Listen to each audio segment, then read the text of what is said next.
11 years ago, I was involved with a nonprofit called Startup Weekend. I was one of the founding team members. I was the chief operations officer. A Startup Weekend, for those of you who don't know what it is, it's a 3-day event where entrepreneurs can pitch, or aspiring entrepreneurs pitch ideas and form small teams and launch businesses in 54 hours. You get about 100, 125 people together in a room, and people pitch ideas, you form small teams. And by the end of the weekend, you build something. The events, it's not really about the projects that come out of the event. Some of the projects that come out of Startup Weekends continue and have success, but it's really about bringing the community together and relationships that get formed. That nonprofit was able to scale globally. It's now been in every country in the world except North Korea. It's even been in Vatican City and small island nations. Approaching 500,000 people have been to these things. 4,000 or 5,000 volunteer organizers run them around the world. People like Stephanie Bermudez, who runs Startup Weekends here and across the border. It's a model that's scaled, and it's a model that got people to take action. People would come to these events and they'd pitch ideas that they've been sitting on for weeks, months, sometimes years. So the format was effective in getting people to take some action. Fast forward to 4 years ago, I moved to Tucson, and I started meeting awesome people who care a lot about sustainability issues. And it starts rubbing off on me. I start getting more and more educated. I start seeing things like this that get me a little bit worried. This shows the highest temperature in the biggest cities around the world, and you can see as we approach present day, everything starts just getting hotter and hotter and hotter. I see this amazing visual, which I love because it's so simple, and this just shows how much carbon we have left, or really how much carbon we can put in the atmosphere before we heat the planet to that magic 1.5 degrees Celsius number, which a lot of scientists, now it's something like 100%, used to be 97. 100% of scientists think that if we don't prevent this from happening in 11 years, some things will get triggered that we won't be able to undo. So I started to get, and also I found out that Tucson is the 3rd fastest heating city in the country. Wow. So I get depressed. I get very depressed, I get frozen, and I don't do anything because I'm convinced it's too late. And I feel hopeless. And I see charts like this online. I start researching what can I do. And this, you guys may have seen this. This is a list of things that you can do that are most effective, changes you can make in your personal life. But I'm overwhelmed because there's a lot of stuff, and some of the stuff's easy to do, some of it's hard to do. But I get overwhelmed, I end up doing nothing for a long period of time and getting a little bit depressed and grow my hair out. And then I see this quote by the founder of Patagonia. He thinks it's hopeless, it's completely hopeless, but he said this in 1984. Oh boy. He felt that way, but despite being hopeless, this man went on to lead Patagonia in sustainable practices. Patagonia has inspired a lot of other companies to change the way they do business in more sustainable ways. So his ability to take action in the face of hopelessness inspires me. I start making changes in my life. I start biking. I went vegan. I start avoiding planes. I decided not to have any more kids. I quit Facebook and Amazon. You can ask me why that matters later. I do rainwater harvesting in my house, all this stuff. But it's still at the end of that, I think I'm nothing. Like this contribution that I've made is very, very small. So then I start doing a YouTube crawl on just because I want to get more and more and more involved. And then I watched this video by Bill Nye.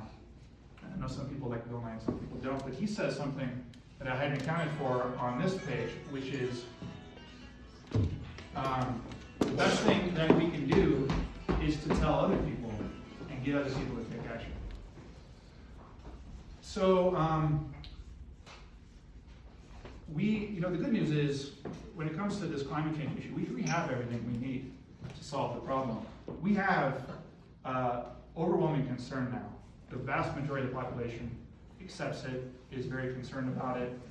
We have the technology to solve the problem. We have the funding. It's not a lack of concern. It's not a lack of technology. It's not a lack of funding that's stopping us from solving this issue as a species. I'm arguing that it's a lack of action. judging from my personal story, a lot of people, and thanks to Sophie for helping me understand this, you kind of go on a journey where you become aware, you get educated. A lot of people fall into despair when they think it's hopeless. And then maybe they come out of that despair and they start actually making changes. So I'm arguing that it's a lack of action. I'm proposing that what we need to solve this issue is a massive movement at a individual and household level. So our mission, or my mission here, is to inspire a new movement that drives massive action at a hyper-local level. A lot of people are doing stuff up here with activism, putting pressure on large organizations and governments to make changes. I think that's happening too slowly. I don't know how I personally could contribute here. Given my background, I thought I could maybe do something here. So the solution is what we're calling One Weekend for the World. It's experiential, localized events focused on getting people to take action on whatever sustainability issues they care about, of any size. I'm picturing 3 types of events. So this middle one is the startup weekend format I was telling you about, where it's 3 days, it's a weekend, about 150 people come together, they pitch ideas, they form small teams, you get 8 to 25 projects that come out of that event. But I'd like to see these events be more accessible, because startup weekends take 3 months to plan, you have to raise some sponsorship dollars, it's a lot of work. So I'm picturing, how can we get people to do this on a much smaller level? How can we get a family to do this in their basement for 1 or 2 days? How can we get a small organization to come together and dedicate a day to this? If we do that, it needs to be more accessible. They can't do it with a facilitator, volunteer. They don't need a sponsorship budget. What if we could do massive events on campus? This is a project I'm working on at U of A, where we get 1,000 passionate students to come together and do this in a massive group setting. Startup Weekend, now I was going to fast forward a bit. Startup Weekend grew half as slowly as this. This is how I think we need to grow. So I'm looking at 2020, we'll try to get 20 events going, but by 2024 or 2025, how can we get 1 million people to go to these events? How can we have 200,000 projects come out of this event? How can we get to 10,000 events? This is the kind of aggressive growth path I think we need to follow here. So my approach with this would be events of any size in any location. Any type of project can be worked on. People could come with ideas for for-profit companies if they'd like to. They can also come with ideas for small projects that are temporary, that are in their neighborhood, that get fixed and then disappear. It could be projects that are scalable. I don't care. It could be nonprofits they want to launch. I want this to be open to anything. I think there needs to be a low barrier to organize, as I mentioned before. And one of the things that's super important is that value needs to flow down. So in Startup Weekend, that organization depended on revenue boiling up from all the events. They took a percentage of sponsorship dollars. I don't want that to happen. I want this to be, I want people to go crazy and be empowered to run these events all over the world. I want to have money and support that we just push down. The only thing I want to flow up are the identification of awesome people that come to our events that could be future leaders of sustainability organizations in the future, and all the great stories that will come up so that we can spread them and tell them. Who would go to these things? So I love this chart. A lot of people say this is their favorite presentation or favorite slide in the deck. This kind of breaks out the population based on how alarmed they are about climate change. I'm over here on the alarm side. You might not be surprised. I'm actually doing stuff. Over here, you got the people who outright dismiss climate change as a reality, and they don't acknowledge the science behind it. The good news is we've got a vast majority that are alarmed, concerned, or cautious, but accept it and are trying to get more educated and starting to make small changes. I think we can go after pretty much everybody here. These people, and I know some of you are in the room, you're already doing stuff. These events could be a place for you to come pitch a new project that you might be thinking about doing. Or if you're already involved in a local organization, you could use these events to recruit volunteers into your organizations. If we succeed, I think our goal is just to shift everybody a little bit to the left. Just a little bit. Ideally, people get a little bit more educated, they start talking about it with their friends and family after they leave the event, maybe they take a couple of steps, and then they move farther down the path, farther down that journey that I went People ask often, like, why is now the time for this? Global warming's been a thing for a long time. Why is the world ready for something like this? And my evidence that this is now the right time is that people are talking about climate change more than ever before. These are the biggest media properties in the country, and the mention of climate change or global warming is just at an all-time high.